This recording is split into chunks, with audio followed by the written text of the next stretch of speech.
Hello, welcome to another episode of On the Floor with Wayne and Rob. I'm Wayne Highlander, Director of Sales for Bona Adhesives.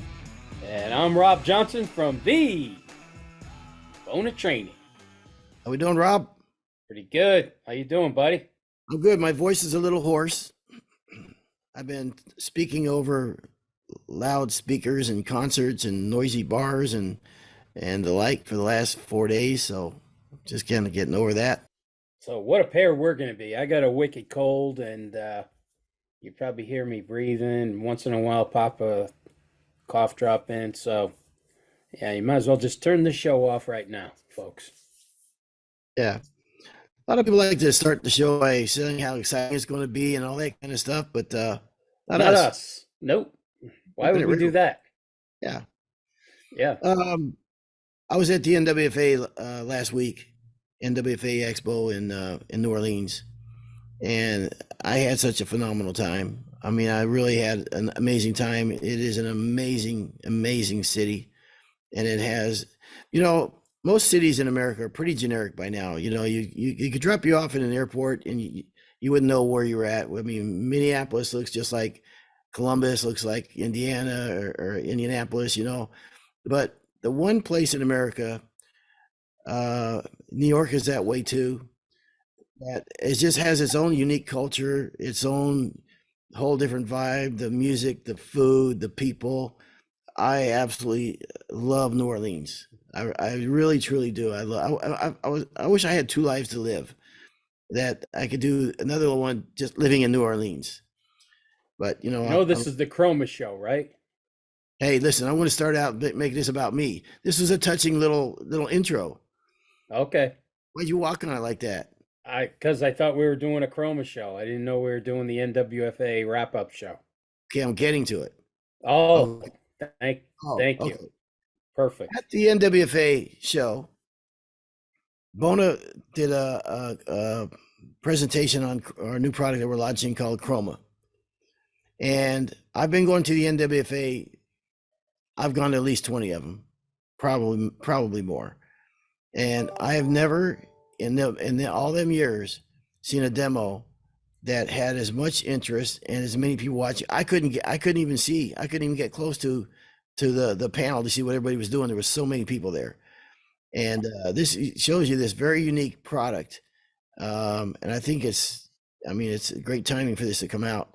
So with us today, we have a special guest with us who knows more about this.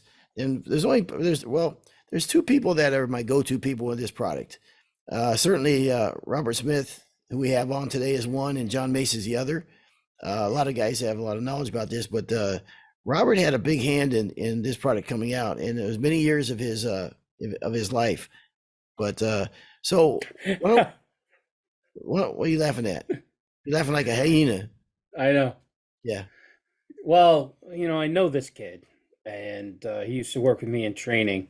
And when you say many years of his life was spent doing this, I think people are going to take that as like, little embellishment there.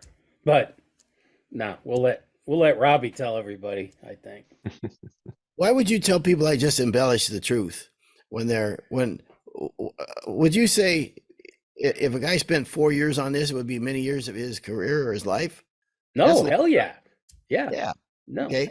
I didn't say that you embellished it. I said some people are going to think when they hear, oh, he's been working on that for years. Are you prickly today? You okay? Robert, we're going to have you back on another day.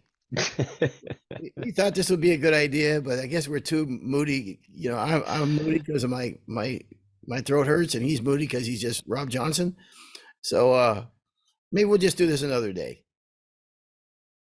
Hey, I gave Robbie a ton of time too. What I call you about a half hour ago? Yeah. Yep. Yeah. I gave him so listen, there's an old saying, Robbie, don't blame your poor execution on my lack of planning. Remember that. Okay. All right. Yeah. I feel like that was most of our time spent together, Rob. Yeah, exactly. Just wing it, baby. Absolutely. You had a new kid working for you once, and he said, how do I move along with working with Rob? And I said, it's the simplest thing in the whole world. You just have to anticipate his every move before he does, and you'll be fine. Yeah. How hard can that be? Why can't you train everybody for me? That's it. Boy, you just nailed it. Okay, so let's talk about Chroma. This has been a long time coming. We're excited about it. We got the man on here that knows a lot about. I saw Robby do a presentation on this at one of our distributors day after the NWFA, and I sat there and I said to myself, "Damn, this guy is good, man. He is really good at presentations. He broke it down in a way that made it so easy to understand, and his contracting background, his sanding and finishing background. He's a second generation floor guy. Made it really easy to understand. So, Robby, take it away. You know, it's interesting that you say that, but I think you know this as well as I do, is that when you truly do believe in a product, it's not very difficult to speak on. You're kind of just, you know, telling people how you truly do feel. And with this Chroma, it is a product that I do believe in, and I think it is going to change the face of how we color floors moving forward. I think the big thing that, you know, everyone takes away from it initially is the low odor. And that's something that most of us, if not all of us, have wanted for a very long time. Not only just when we're working with a product to not have to work in those toxic chemicals, but your homeowner as well. With all the new water-based finishes and things that we have out today, you know, Green Guard Gold certified traffic, Green Guard Gold certified adhesives. Now with this Chroma system, we can offer Green Guard Gold from the glue all the way to the last coat. And I think that's a huge thing for the homeowners and their overall safety, but not just the homeowners, because I mean it is about the guys in the field as well. This is a difficult job. Everyone knows that it's hard work, it's blistering work, but you shouldn't have to harm your body with the chemicals that you use as well. I think it's going to be a big improvement for everyone moving forward as far as just overall safety, health, no fires, no fire risk, and things of that nature. Well, when you talk about some of the the thing that grabbed you first about was in the odor. What came to my mind is that all my time being a contractor, when they want a green product, and yeah, we can get there with their finishes, but the Achilles heel is always the stain. Mhm. You're always backtracking during the estimate when, you know, I got Green Guard Gold certified finish and this and that, and I use water based and it's very low odor. And then, you know, the homeowner is like, well, you know, we're looking at a stain. And then all of a sudden you kind of have to backtrack a little bit. And I'm not saying you make yourself look silly, but it kind of puts you in a hard position where, you know, then you have to backtrack and say, well, you know, the stains that we use are solvent based. There's a fairly strong odor. And then, you know, and I would, even as a contractor, kind of get that, well, you know, you just kind of ran us through all these safe, healthy products that you have, and now you're talking about this and that. So it was a weak point. And it's not just in our system, it was in everyone's system. And, you know, Bona being forward moving as we always have been, and I've always seen out of this company since I've worked here and before, you know, that was the goal, is to, you know, nix that weak link and create a truly healthy, safer product for the contractors and the homeowners. Man, this is going to be huge just on that odor one. This is going to be huge just for condos and high rises. Anybody who uses any oil-based stain in these buildings has run into all sorts of issues. People end up calling the fire department on them if they smell a whiff of something. So, right off the bat, this is going to be huge for those guys. Well, why don't you hit us with a few bullet points that jumps out to you, Robby? You know, I think I already touched on the low order. The next thing I think that is huge is the fast dry times. Any color, whether it's, you know, a lighter kind of pastel type color or your traditional darks like your ebonies, things like that, 2 to 3 hour dry times. I don't care conditions. I don't care what you're walking into. It will be dry enough to coat in 2 to 3 hours, which is huge, especially, you know, for people in parts of the country where humidity is very, you know, very prevalent. And, you know, you experience things like extended dry times, and you're kind of walking into a job really kind of hoping it's dry. I mean, there's a few tricks that, you know, some of the old timers, you know, have always passed along with a rag and a vacuum and things that we've all probably heard. But truth be told is none of them are really concrete. It's kind of just, well, I feel a little bit safer about this one. But with a product like Chroma, it will be dry in 2 to 3 hours, ready to coat no matter what. which is huge as far as, overall progress throughout the job, time savings and things of that nature. I would say the other thing that really, really stands out to me is that you do not have to water pop with this product, is that it's self water popping, if you will, because it's water based. So, saving that 2 to 3 to sometimes I've even seen 5 hours in deeper parts of the South where there's high humidity, where you're just waiting for water to dry. You could be staining, which, for me as a contractor, it felt like we were always staining at 1:30, 2 o'clock. And then it's like, well, what are we supposed to do now? And, I think my guys got good at timing that just right, because it was usually, well, I guess we'll just go home and start again tomorrow, which, so, but with this, that 1:30 time kicks around, you're wrapping up sanding, you're vacuuming, Tampicoing. It's not a, get the sprayer out and the T-bars to water pop. It's get the stain out. We're going to stain this thing today. So just looking at, being able to stain that same day in a scenario like that saves you a whole day throughout the job. I think one of the crazy things I saw when he was doing his demos was it dried so fast that he was walking on it almost as soon as he laid it down.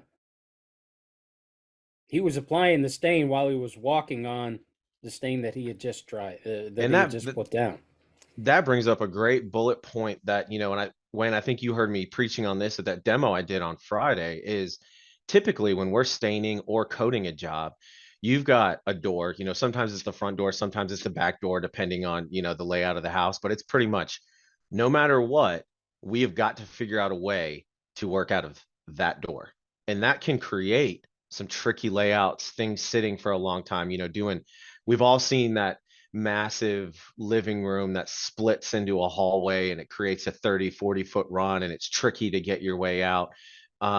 With this product, because you can work back on top of it, it's kind of sky's the limit as to how you want to exit the job. You can pull tape lines, do half here, jump over and do another half. So it kind of does take some of the pain out of the staining process of not having to focus on, I have to get out of this one door or else I'm kind of, I'm kind of screwed.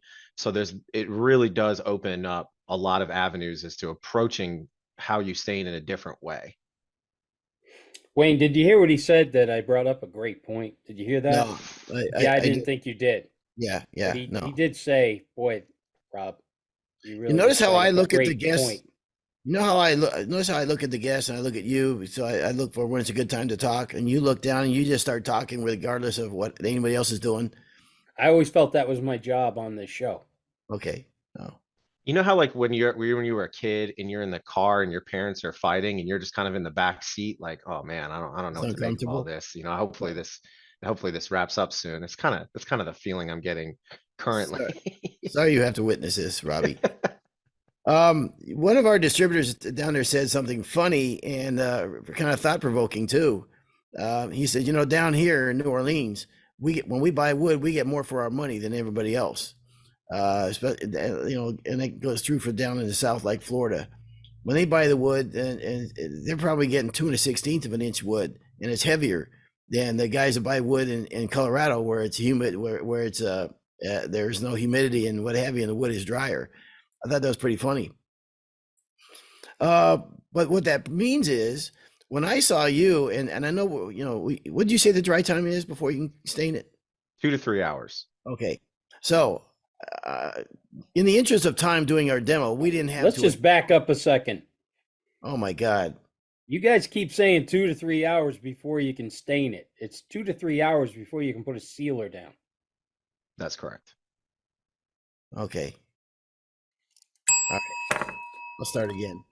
Try that again, Swifty. So we say 2 to 3 hours before you can put a sealer on it. But in the interest of time, we didn't have that to do the demo. In about an hour or so, you had coated it with a sealer and got zero transfer on the applicator. That blew my mind. Now again, we're not saying do that. Right. We say to wait 2 or 3 hours. Please honor the dry time, no matter what. And I would say that about anything we sell or that anybody sells. But that was unbelievable to me that you got no transfer when you did that. And that kind of plays into our product being a two component. I've worked with water-based stains in the past. and they had been tricky to work with. Oftentimes you had to kind of treat them like an aniline dye in order to be successful, which can be very time consuming and very kind of monotonous type work. But then there was really no color retention, even once you got it on. You get a lot of pull when you were coating, which especially if you're T-barring can be an issue because your puddle's getting darker and darker as you go. And then of course, things like natural light would really wash out the color. What we found is by using an isocyanate hardener in our coloration system, it really locked it into the floor. And of course, Bona has a lot of neat ways of testing this with, humidity chambers and UV chambers over long terms of exposure and things like that. And what we found was that the two-part really locked the color into the wood so that you weren't getting things like transfer and that there was good color retention for years to come. One thing that I cut off you that you made a point of is the worst thing you can do as a contractor when you're putting this down is to try to put it down thin. That you need. You want Correct. to explain that?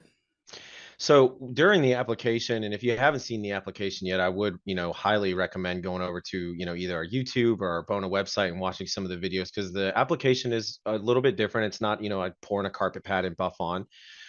So the first part of the application would be rolling it on. And you want to roll it on heavy, almost like you're painting. You don't really want to be able to see the wood grain. And that because it's water based, the wood is kind of shocked by the amount of moisture when you roll it on heavy. So it'll take what it can take and then it'll say, nope, no more. And then it'll leave some on the surface. So similar to kind of like a craft oil in the sense is you're not just applying and removing. You want some excess material on top of the wood for the pad to work in and create, an even coloration, so that you're not getting things like lapping or a blotchiness or things of that nature. So yes, and to your point is, you want to make sure that when you're rolling it on, you roll it on heavy, and then you're going to remove some of the bulk excess, about 30 to 40%, and that's going to be dependent on where you are in the country and where, what your humidity levels are. When we did it down in New Orleans at that distributor, it was very humid. The door was wide open. I mean, it's New Orleans. It is muggy. So we were able to remove a little bit more before we buff than we would say maybe in Denver, where it's much drier. So you kind of have to use your floor guy wits and kind of dictate that as to how much you're removing, and then buffing in your excess, not just removing, but buffing in your excess. So a guy had asked you a great question. I thought it was a really good question, and as soon as he asked it, I went, "Oh man, that's a good point."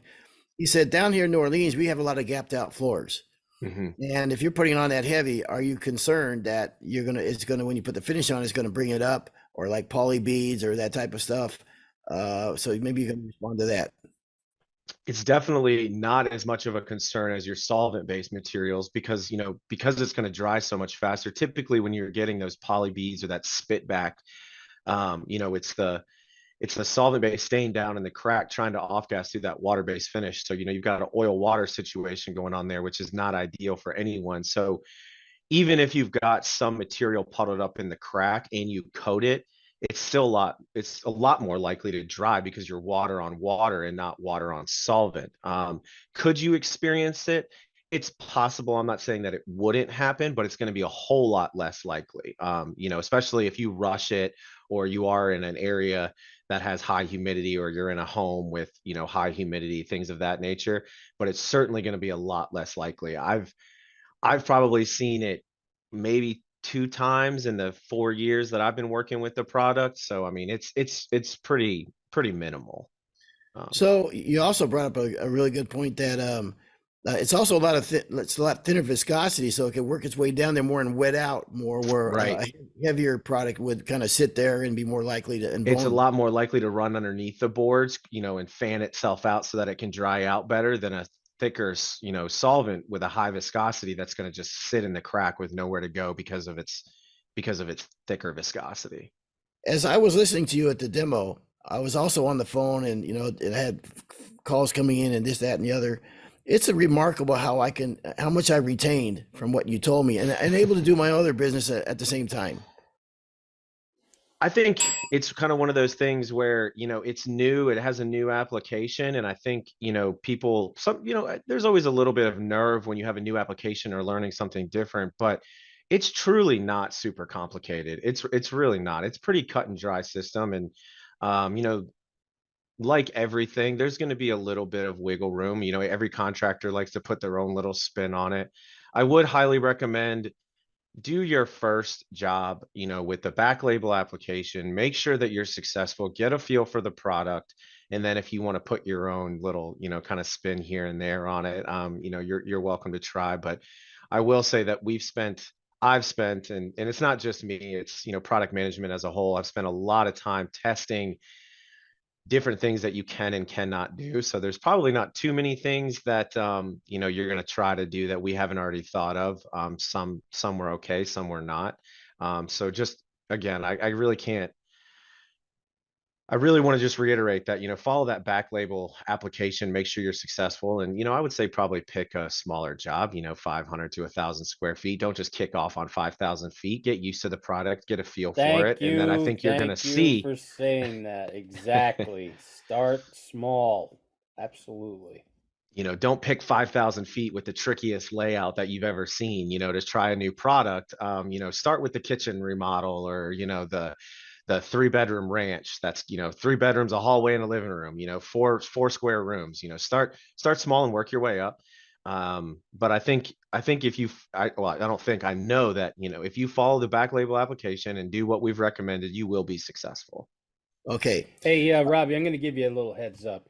When Wayne compliments himself and he starts something like that, that's when you have to jump in and kind of pat him on the back, and then Then move on. then you can move on to what you want to say. He really did Okay. blow right past Yeah, that, didn't he? yeah, he did kind of just, you know, Yeah. and he's done the show before. You've been on a couple times, I think, right? This will be my second time. I'm not saying it's rude. He probably had things on his mind. Yeah, he wants, well, he's, you know, this is his baby. He's the I thought Wayne was godfather of making the this. point that, you know, he was not really fully paying attention, but was still able to grasp everything. And that was my headway to lead into that it's not overly complicated. So I feel like we No, kind of you should have worked followed off of up with each other something that way. like, Wayne, Yeah. you're an amazing person to be Right. able See, that to makes me look like juggle no all big deal that. what I did.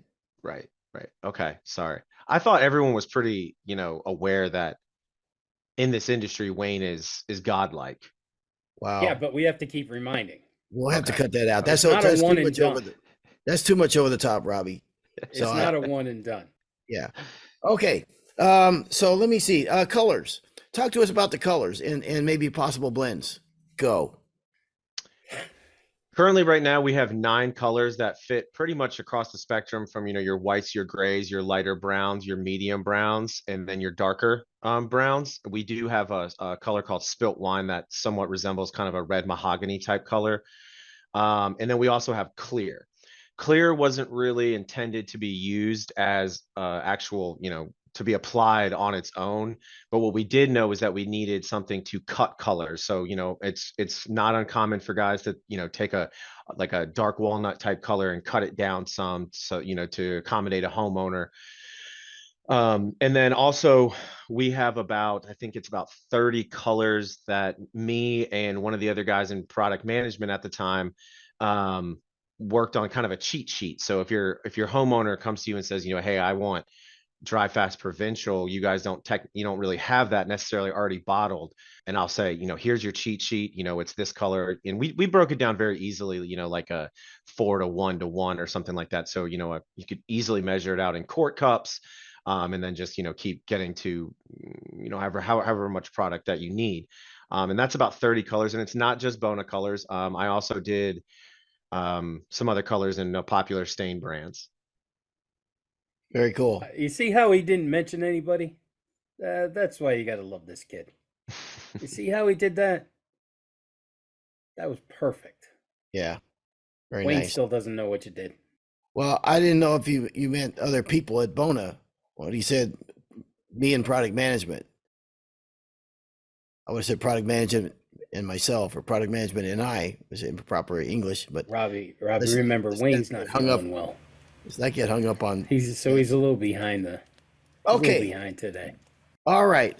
So if you're selling this to your client, Robbie, to me, I would hit. There's a couple big wins here, really big wins to me. One is that you now can show your client a product that is VOC, really low VOCs and whatever, and it hits that mark. Number two, take stain combustion out of the equation anymore. You get Yes. one stain rag can ruin your entire career. How many times are you going to roll that dice, roll that dice, roll that dice? I've got more employees now, young kids, whatever, and one rag is all it takes to end your career, or worse. God forbid.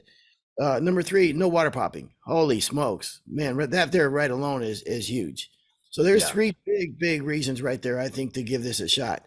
Um, Look, it's a different way of applying the stain, but it's still the same techniques we use over and over anyhow in this industry. So the learning curve, it's there. I'm not. I mean, if any new product, I respect that, but I think the time invested in this really adds a lot to the business, man. And also, if it's dry in a couple hours, you can shorten your jobs really, and save a day on a job, or the cost of gas now having to go back. The other thing too is we've all been there where I think the stain's dry. It feels pretty dry. I don't know. It smells a little bit wet. It's pretty dry. I put a white towel on it, wipe it. I get a little bit of transfer, and you always have that thing that haunts you. That like this takes that out off the table. So, man, look at the products we've come out with in the last few years with this, the new sealers and the power drive and everything, and the net abrasives. It's just trying to make make the jobs easier, easier to train your guys. And I think this is going to be huge, man. I think this is a really big hit for us. I'm excited about it. Cody and I did a demo last week or 2 weeks ago in Indianapolis. I was shocked who showed up for that. There was a flood that day. One of the highways was closed getting there. And I bet we had 20 people still showing up at like 7:30 in the morning. A couple of the people that showed up are homeowners. Homeowners wanted to see this stuff. And really, because the one lady that was there, she was telling us that she's allergic to everything. Everything bothers her. And she wants a coloration system on her floor. I couldn't believe how happy she was. She wasn't there for 15 minutes and she's like, this is it. This is what I want. Over. Because she kept looking at her husband, breathing, saying, I feel great. This is exactly what we need. So there just seems to be a lot more allergies and people seem to be more sensitized to everything. I think that's where this is really going to have a good fit too. You bring up a good point. Early on in development of the product, we were doing some field testing, and I was going out to job sites and helping local contractors in the Charlotte, North Carolina area that had some interest in using the product. And I got a phone call from a distributor, and he says, I got a guy that I think you might want to talk to him about this. I had already spoken with the distributor. They'd come in for some demos to kind of see it. And he said, I really think that you should talk to this guy. And basically the short version of the story was he was doing a job for two doctors that were remodeling their house. And they're, being doctors, they're a little bit more health conscious than some. And I believe the wife, if I'm not mistaken, might have had some breathing issues and things going on at the time. And she basically told her contractor that I do not want anything over a certain VOC in my home. I'm just not accepting that. I don't know what you have to do to accommodate that, but I don't want natural. I want a color. And this guy's like scratching his head.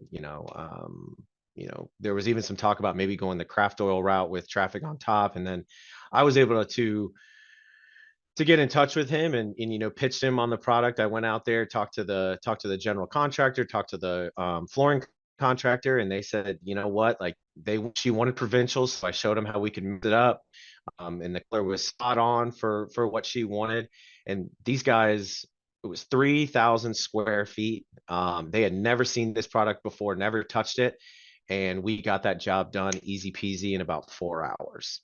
But my point with all that is you've got homeowners now who are just on a whole different level of health conscious. You've got a new age of home buyer, your millennial home buyer, who's a lot more green conscious and things like that. So you don't want to be the last one necessarily from a business standpoint, because, when everyone else in town is doing products like this and they've taken the time to learn how to use products like this and the homeowners are demanding them, it's kind of like water-based finish. It's a few guys who jumped on it early. We're getting a lot of jobs because, they weren't afraid of it. And it's no different with this. It's, you don't want to be the last one on the train, because you might lose some jobs because of it. So if you're the guy on the forefront, you're liable to get a lot of jobs as the homeowners are looking for something like this product. And if you're the only one in town that's mastered it, I guarantee you're probably going to get a lot of work out of it. It's a good point. And also, like you said at the beginning, is this Green Guard Gold certified or Green Guard certified? Green Guard Gold certified. Man, to be offer on a new job to say, look, our adhesive is Green Guard Gold certified, our stain is Green Guard Gold certified, our finishes. I mean, man, to be able to keep that in that whole green system is a really, man, I just think I'm so happy this came out. I'm happy for you, by the way, because I know how much you guys put into this. You and John Mace and some of the other guys, really, you put your heart and soul into this. And I remember talking years ago with you about this. So congrats on that. Congrats on all your work. And Thank you.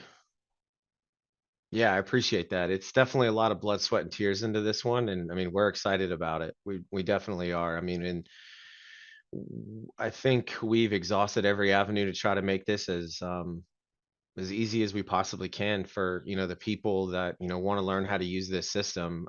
There's not too much that we haven't tried or thought of. So um, I would say, please don't be afraid if you have questions or issues to reach out to, somebody at Bona. Probably start with your territory manager if you have questions, to try to get them answered so that you feel comfortable as well. Because like I said, there's not too much about it that we probably can't walk you through.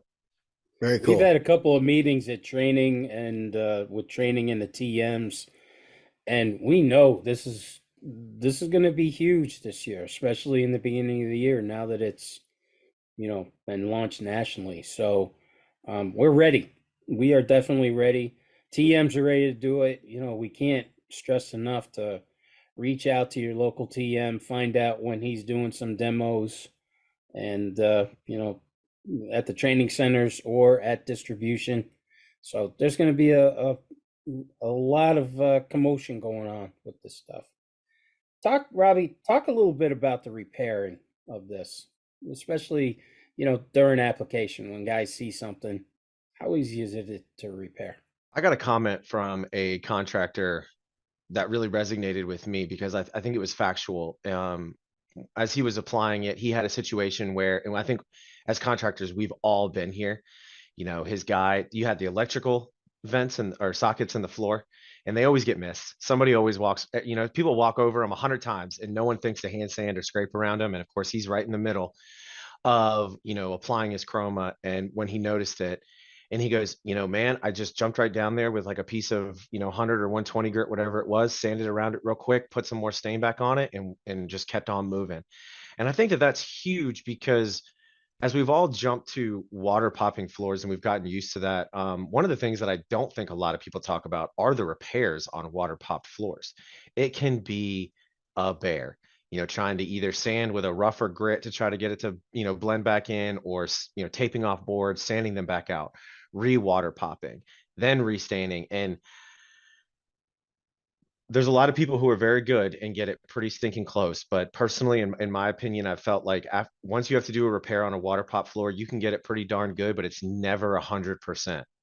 Something about recreating that footprint never really comes right back to how it was if you had not tried to do a repair. And with this, it's just easy peasy. I mean, you just sand it out, and just keep on rolling. If you get it, while you're during application, you hand sand it out, scrape it out. You see some edge marks, scrape them out, hand sand them real quick, and just keep on going. Kind of how we used to do back in the day before we started water popping everything. So I think that that's huge as far as repairs from mistakes. I have found them, and I won't get too deep into, that's probably a different conversation, is how we tackle different repairs. But I have found repairs to be much simpler than with solvent based stains. And like I said, trying to recreate that footprint, it's a little bit different. You can oftentimes create a repair with just a little bit of water on a terry rag, because it is water based, and you can, if you get to it quick enough, you can kind of move it around and things like that without even sometimes having to get out sandpaper, which in then return creates sometimes another issue when when you start sanding on something that you're trying to stain. It's is the sandpaper that I'm using, has it, is it as dull as the paper that was used in this spot? It's always kind of a dice roll. So I really do think that it takes a lot of the headache out of repairs. That's a really excellent point, Robbie. All right. See, anything else? Yeah, I want to definitely talk about. We did a sports school a couple weeks ago, and we were showing the sport guys the tinting aspect of this product. Let's talk a little bit about that. Oh yeah. As of right now, we're recommending using Tinted Seal to tint. We're kind of still vetting through some of the other sealers and in finishes, but most everyone out there right now is familiar with our Tinted Seal. It's kind of our go-to sealer in our lineup. You can use chroma to create tinted coats. The thing that I really like about this is we've spent some time kind of dialing in the right ratio. 4 ounces to a gallon of whatever color you want to use to tint is right at that sweet spot where it's still easy to work with, but you're still getting quite a bit of tint in your color. And I bring that up because a lot of us have used trans tints or mixols or things like that over the years, and it's really a dice roll as to like how you get those mixed up. One or two drops more can turn the product into something that you can't even work with because it's got too much tint in. So there's really no measuring system when it comes to some of those. But with the chroma, that 4 ounces to a gallon is right there at the sweet spot. And that's going to help, a lot of headaches where, we've all had that job where you walk in with the homeowner after you've stained it and they're like, oh, I thought it was going to be just a little bit darker. And then you're kind of like, oh man, like you're trying to maybe use trans tin or something like this. And then of course you're kind of with using trans tin, I mean, you're going without outside of a system, which is always a little bit, kind of nerve wracking as a contractor. But with this, we've tested it, we stand behind it in the Tinted Seal, and we say, hey, it's good to go. So not only can it help kind of make the homeowner happy to help make sure that you achieve the exact color that they were looking for, but let's also keep in mind the creativity that you can bring into play by, staining and then doing a tinted coat and things like that. So, really dialing in custom colors and doing something that feels really custom but didn't really require a whole lot more work from you. You were going to pull the sealer regardless, and now you can do kind of different things to kind of dial in different colors that your homeowner really likes and things of that nature. I think too, using trans tint is one thing, but trans tint doesn't have a spilt wine color. When you were talking about staying in the system, Mm-hmm. that's one of the things that really blows me away with this is, yeah, she looks great when you're done. But when we threw down a little bit, I think we only threw like a couple of ounces in to a gallon just to, Mm-hmm. lay a coat of seal over it. And my Sure. gosh, it just really, really gives it that color some depth. It gives it That's a what lot of blew me pop. away. I'm Yeah. a big fan of doing about like maybe 2 ounces, cutting that in half, over of the same color that I stained with. Because I find that like, it does kind of like help generate some more pop in the, you don't have to do it at all. It looks great as is, especially with the Tinted Seal, because the Tinted Seal does create a lot of depth with the nature of that sealer. But I agree with you is that, a little bit of color in there really does help make it pop, or, there's a lot of, we could probably go on and on about the benefits of being able to tint our sealers and different things that you can do with them. Robbie, are you recommending a T-bar for tinting or a roller, or does it matter? It doesn't matter. Okay. I'm a big roller guy. I prefer to roll over T-bar. That's where Rob and I really start to butt heads usually. But it's not one of those things where it's so much tint in it that a T-bar makes things a little bit easier. It's either way. Of course, I personally always recommend rolling out of a bucket, but that's just that's my thing. Um, but either one is fine. Cut and pad, and then T-bar or roller, whatever you prefer. Wayne, where have you heard that before? Yeah, no kidding. Roller guy versus T-bar guy and a little headbutting there. Yeah, a little bit. Um, When I first met Wayne, Wayne rolled everything. And I was like, dude, that's just so old fashioned. You got a T-bar. This is a new wave. See, I feel like it's the opposite. No, I've had people at the school say, man, that T-bar, that's some old stuff, man. That's old time, huh? No, What do I say at the schools? It's a tool of yesteryear. Yeah, yes, exactly. all right, Robby. I mean, phenomenal job, man. And Thank you. and you broke it down so great. You did a great job, and you always do, man. And you I'm telling you, man, there's not too many people that I put on your level of doing demos. You are really, really, really good at this. And I appreciate that. because it's so genuine with you, and it's it's you're you almost should have been a school teacher, because you break things down in a way that's very easy to understand. And like you said, when you believe in a product so much, and I can tell you're passionate about it, it's easy to do. So I really appreciate you coming on and doing this podcast with us, man. Thank you very much. Absolutely, anytime. And it's interesting that you say that, because I did go to school to be a school teacher, so maybe there is some correlation No kidding. there. Yeah. I'll be darned. That's pretty cool. You mentioned earlier, Robby, YouTube videos. So where can they find online just to look at some stuff on this again? So I believe that a lot of the videos have already been posted up on YouTube. There's some. And one of the unique things that we did with this product was on a lot of our marketing material. And if I'm not mistaken, I believe that the physical jugs themselves of the product have a QR code on them. Oh, nice. And if you scan that QR code, it'll take you to, all sorts of videos we've shot, not just about application, but features and benefits, so that you could share some of that stuff with the homeowner. FAQs, frequently asked questions, so if you have a question and, your reps maybe, in a meeting and can't take your call, there's a pretty good chance it might already be on that sheet. Repairs, and just, a lot of that kind of stuff. So it really takes a lot of the guesswork out of that. And we put a lot of not only the videos, but making sure that, all those, like I said, features and benefits, FAQs, troubleshooting, all that kind of stuff is all right there in one area for you to find. And all you need is that QR code from either the marketing material or the jug itself. That is fantastic, That man. Good is stuff. awesome. Yep. I think that's going to be big. Yep. Appreciate it very much. Appreciate having you on. And this has been another episode of On the Floor with Wayne and Rob. Please stay tuned for another episode.